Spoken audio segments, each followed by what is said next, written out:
Fait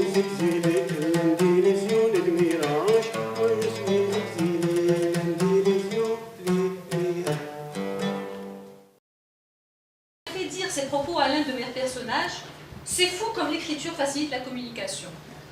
Alors là, c'est Alia Merimash qui parle, et donc on voit bien, mais il est déprimé.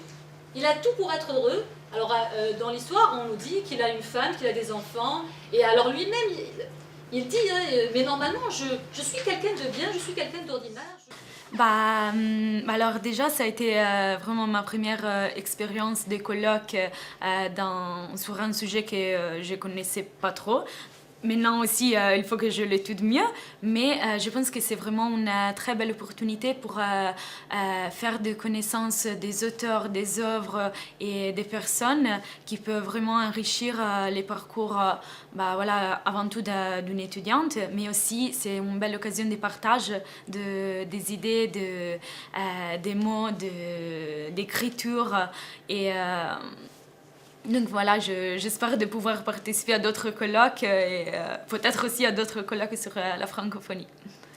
Alors ce que nous voulions faire, c'est à partir d'un constat qu'on connaît des écrivains francophones, c'est-à-dire des écrivains qui écrivent en français mais qui ne sont pas français, on les connaît surtout quand ils sont publiés à Paris ou publiés en France.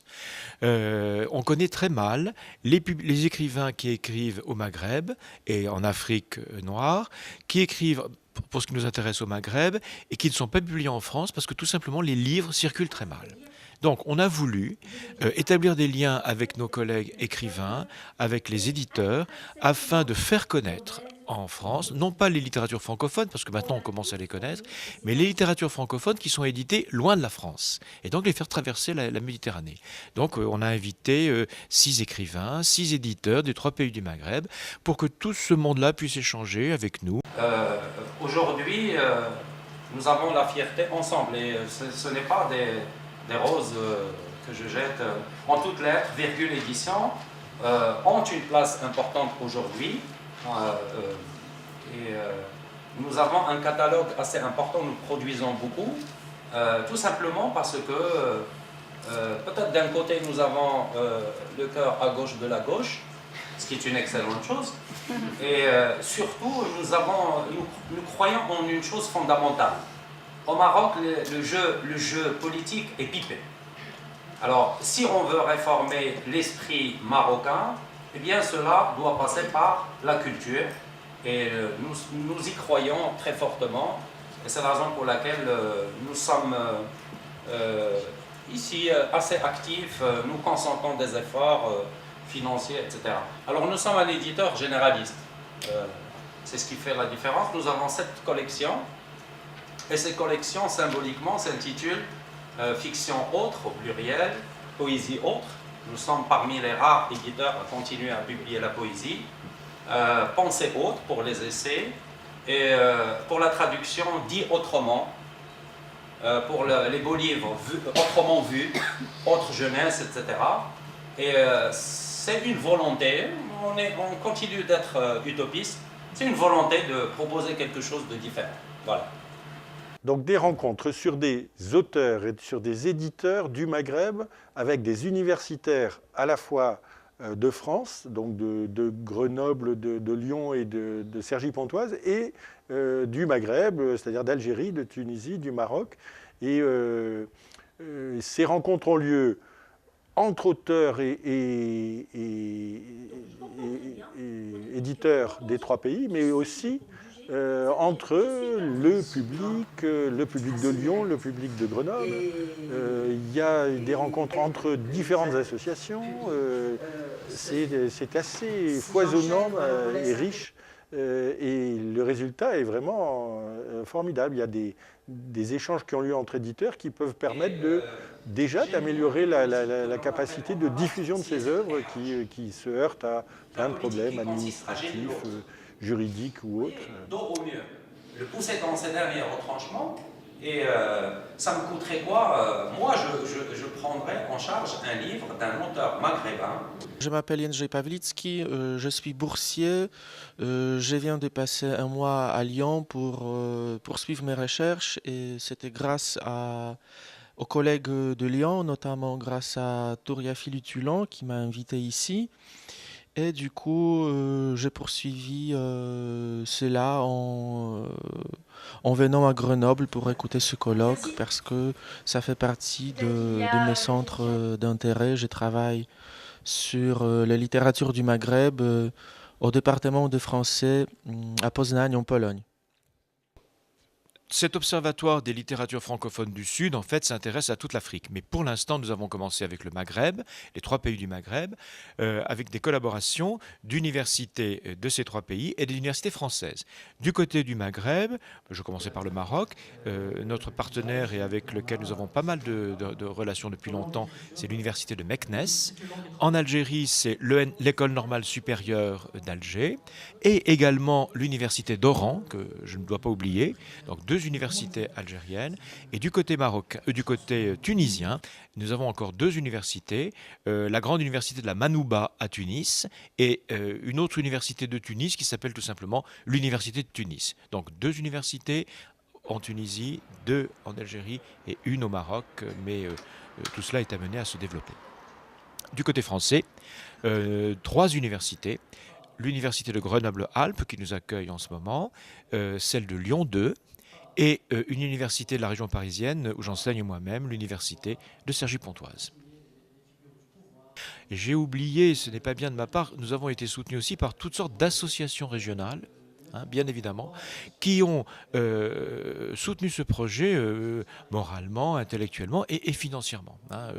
Je ne peux pas toutes les citer parce qu'elles sont très très nombreuses, mais une grande partie des associations franco-maghrébines ou franco-algériennes ont beaucoup soutenu ce projet et ont financé des billets d'avion, des billets de train. Voilà. Donc la grande tâche, c'est trouver de l'argent. Bon, et on en a trouvé, si bien que ça nous a permis de recevoir les gens de façon à peu près confortable, d'organiser des buffets, et c'est important. Recevoir quelqu'un, c'est aussi le nourrir, c'est aussi lui offrir un peu de confort, au sens le plus large du terme. Bon, ensuite, ce qu'il faut, c'est, comment dire, et ça vaut pour tous les pays, ménager les susceptibilités, si vous voulez. Vous savez, savoir qui on invite, qui n'est pas fâché avec qui. Oui, bon, et ça, c'est dans tous les pays, en France, que dans les 3 pays du Maghreb, ne pas faire de bêtises, de gaffes, et donc laisser une grande initiative aux organisateurs par pays, si vous voulez, parce que eux sentent les choses, eux savent ce qu'il faut faire. Donc ça aussi, c'est une difficulté, ne pas faire de bêtises et de gaffes. Et on n'en a pas fait, je crois, parce que tout le monde était fort compétent et connaissait bien le terrain sur lequel il évoluait. Après mon master, il a fallu que je choisisse un sujet pour ma thèse. Et mon directeur de thèse m'a lancé là-dessus.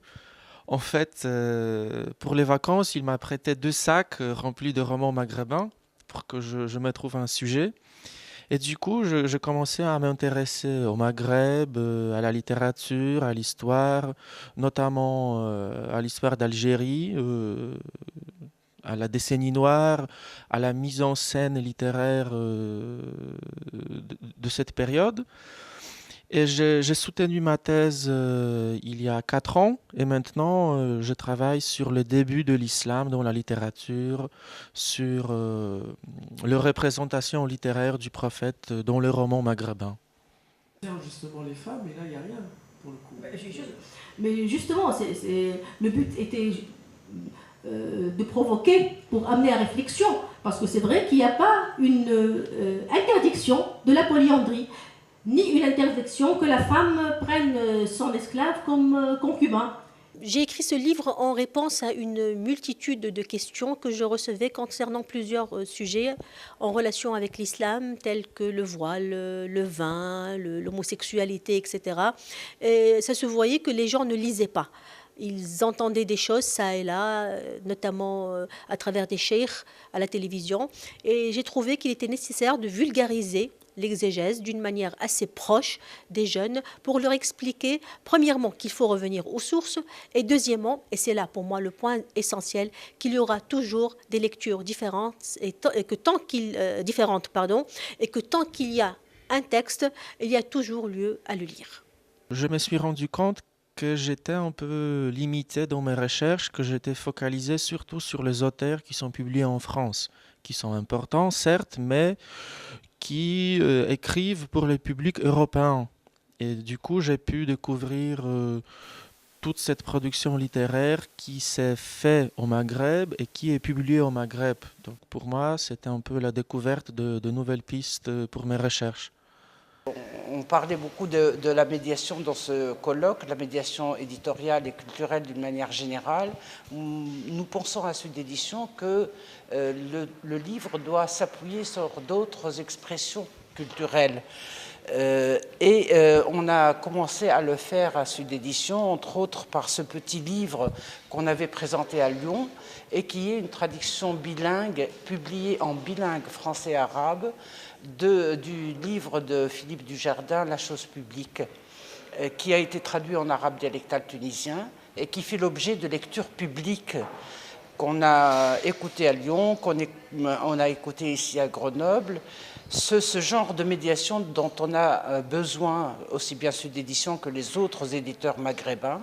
On a aussi besoin d'échanges, on a besoin de faire peut-être pression sur les autorités nationales pour une meilleure circulation du livre, abattre un peu les frontières monétaires, économiques, douanières, afin d'ouvrir le marché maghrébin aux 3 pays du Maghreb, sinon aux autres pays arabes aussi, mais aussi vers l'Europe et le monde francophone d'une manière générale, puisqu'on publie en arabe et en français. Française, immédiatement contemporaine, c'est-à-dire celle du XXIe siècle. Donc je travaille, pour aller très très vite, sur les relations entre l'orientalisme et la francophonie. Et avec un certain nombre donc, de collègues de l'université donc, de Tunisie, d'Algérie, du Maroc, nous avons proposé donc, tout un projet autour donc, de la création littéraire et artistique en général au Maghreb. Et on a donc nommé ce projet Observatoire des littératures francophones du Sud et qui donc a comme objectif de faire connaître et promouvoir donc ces écritures qui nous viennent du Maghreb, qui sont produites donc depuis le Maghreb. Et c'est ce qui justifie donc aujourd'hui le colloque, donc créé, publié en français aujourd'hui au Maghreb, qui a commencé sous forme de table ronde à Lyon le 5 décembre et à Grenoble sous forme donc d'un mini salon qui a été inauguré donc mercredi 6 décembre à la Maison de l'International à Grenoble. Et c'est suivi juste après, donc le lendemain, le 7 et le 8, par un colloque universitaire dans lequel on a tenu à inclure en fait les étudiants de L3 et de master, que ce soit à Lyon et à Grenoble. Dans l'air qu'on ne voit pas non plus. Dans leurs assemblées, avec leurs assemblages de mots qui ne se voient pas, les humains assemblent des morts et des vivants. Les humains, avec des mots, tirent un fil entre des lieux qui se voient. C'est la première fois que j'ai vu face à face les auteurs maghrébins et leur ouverture d'esprit m'a impressionné beaucoup. Et l'ambiance très ouverte, très égale entre le lecteur et l'auteur, ça m'a plu beaucoup. Je fais ça, c'est parce que c'est très important pour nous, en tant qu'association, de travailler avec un organisme qui est l'université. Donc ça va nous permettre, en tant qu'association, de nous faire connaître, même si on est connu sur l'agglomération grenobloise. Mais de l'autre côté, pour nous, c'est aussi notre rôle d'être un lien avec le Maghreb et de tous ces écrivains, parce que des fois, ces écrivains n'ont pas toujours la possibilité d'intervenir dans leur pays. Et si, en tant qu'association, nous pouvons être des passeurs entre les deux rives, je crois que c'est la meilleure des choses qui puisse nous arriver en tant qu'association. Bon, je pense qu'il est important de nouer des relations de deux côtés de la Méditerranée, peut-être de façon un peu plus générale entre ce qu'on appelle le monde occidental et le monde oriental, si ça existe. Ce sont des catégories qu'on invente pour rappeler des réalités très complexes. Mais je pense que l'enjeu le plus important aujourd'hui, au moins en Europe ou en Europe de l'Est, en Pologne, c'est de montrer aux gens la complexité du monde arabo-musulman. Parce que dans le discours médiatique, on ne cesse pas de parler de l'islam comme si c'était une entité très homogène. Tandis qu'une civilisation qui s'étend du Maroc jusqu'à l'Indonésie est une réalité très complexe, hétérogène. Enfin, je pense qu'il n'y a pas d'un islam. Il y a un islam en Tunisie, au Maroc, en Arabie Saoudite, il y a le chiisme, le sunnisme, le soufisme, tout cela. Il faut expliquer ça aux gens parce que souvent ils ont peur et l'enjeu le plus important pour moi dans mon travail, c'est l'éducation. Voilà. Donc là, comme tout le monde le sait, donc il y a quand même une actualité brûlante avec à la fois donc une mondialisation qui n'est pas du tout complètement digérée par tout le monde, et en même temps avec les printemps arabes, donc on a eu de choses magnifiques qui se sont notamment passées en Tunisie avec la construction d'une nouvelle démocratie, fin des dictatures, mais en même temps on a eu là aussi un réveil d'un obscurantisme et d'un fondamentalisme effrayant et qui a donné aussi malheureusement donc des attentats, que ce soit en France, en Tunisie, au Liban, etc. Et le but principal, c'est l'urgence de la circonstance elle-même, c'est qu'il faut qu'on se réunisse de nouveau, que ce soit le Nord et le Sud, de travailler ensemble sur des thématiques actuelles, notamment une relecture de l'islam, du fondamentalisme, du wahhabisme, pour essayer aussi, ne serait-ce que de dialoguer, discuter, de se comprendre de nouveau et surtout expliquer à cette dernière génération qui ne comprend pas très bien en fait ce qui se passe autour, d'où notamment l'invitation par exemple d'Olfa Youssef, qui est une écrivaine et en même temps islamologue qui se bat, mais vraiment à partir de ses œuvres, contre toute forme d'obscurantisme, hein, qu'elles viennent de la religion musulmane ou d'autres religions, etc., ou en dehors même des religions. Et de voir la présence des étudiants, des collègues et de la société civile autour donc de ces œuvres-là, c'est quelque chose de très important pour nous. Donc le monde musulman et arabo-musulman est dans une période trouble, et notre rôle et notre intérêt aussi d'Européens, eh bien, c'est de faire tout ce qu'on peut pour encourager, je dirais, cet islam humaniste, hein, que l'on connaît depuis longtemps et qui est attaqué en son sein même par des forces extrémistes fort peu sympathiques, hein, et on sait bien pourquoi. Donc les liens, la nécessité des liens est très ancienne, et maintenant elle est encore plus forte, que les enjeux sont considérables et qu'il faut absolument éviter le pire. Une confidence, ce ne sera pas une confidence puisque c'est filmé, mais quand l'Algérie, pendant la décennie noire, a perdu une grande partie de ses universitaires. Et elle a demandé à la France, il y a une quinzaine de cela, de l'aider à reconstituer un corps enseignant dans le supérieur. Alors on s'est un peu demandé pourquoi la puissance coloniale est sollicitée. Bon, toutes les plaies ne sont pas fermées.